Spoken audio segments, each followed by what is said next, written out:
যদি এরকম খোলামেলা আকাশের নিচে রান্না করা যায় তাহলে কেমন হয় গাইস বলেন তো? যেই কথা সেই কাজ, আমি হাজির, তাও আবার দিনাজপুরের বিশ্ববিখ্যাত আলুর ডাইলের রেসিপি নিয়ে।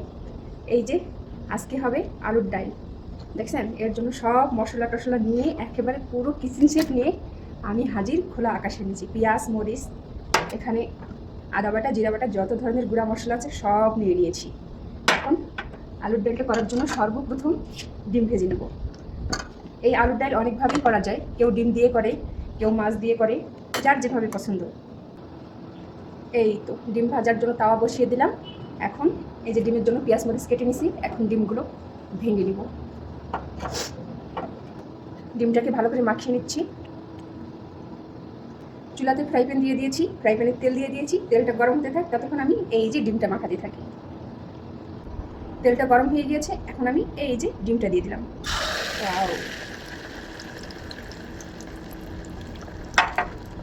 ডিমটা চারিদিকে একটু ছড়াই দিব।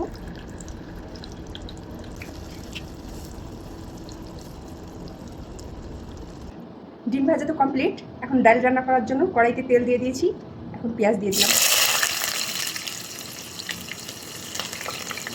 অনেক ভয় লাগে।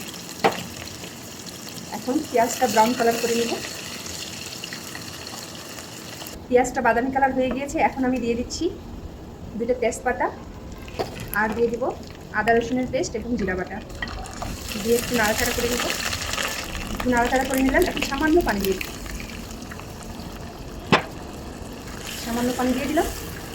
এখন দিয়ে দিব লবণ, এখানে হচ্ছে ধনে গুঁড়ো, এখানে হচ্ছে হলুদ গুঁড়ো দিয়ে দিলাম, আর দিয়ে দিব কাঁচামরিচ খালি। এখন মশলাটাকে ভালো করে কষিয়ে নিতে হবে।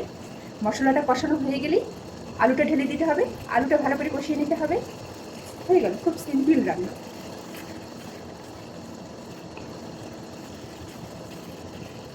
তো আজকের এই রান্নাটাতে আমার সেই ছোটোবেলায় আমি ফিরে গিয়েছি। ছোটোবেলার সেই খোলা আকাশের নিচে পিকনিক, সবাই মিলে সবার বাসা থেকে একটু একটু করে চাল নেওয়া, একটু একটু করে তেল নেওয়া, সবাই মিলে পিকনিক খাওয়া। ও সেই দিনগুলো আর হয়তো জীবনে কখনোই ফিরে আসবে না। খুব মিস করি আমার ছোটোবেলায়। অবশেষে ডিম আলুর ডাল রান্না করা কমপ্লিট। এখন দিয়ে দিব কি, ভাজা জিরের গুঁড়ো। দিনাজপুরের জনপ্রিয় ডিম দিয়ে আলুর ডাল, মাছ দিয়ে আলুর ঘাটি। কে কে খাবেন? আমি বাংলাদেশে গেলে আমার যারা শুভাকাঙ্ক্ষী আছেন চলে আসবেন দিনাজপুরে। ওকে, তো আজকের ভিডিওটা এই পর্যন্তই। সবাই ভালো থাকবেন, সুস্থ থাকবেন। আল্লাহ হাফেজ, গুড বাই।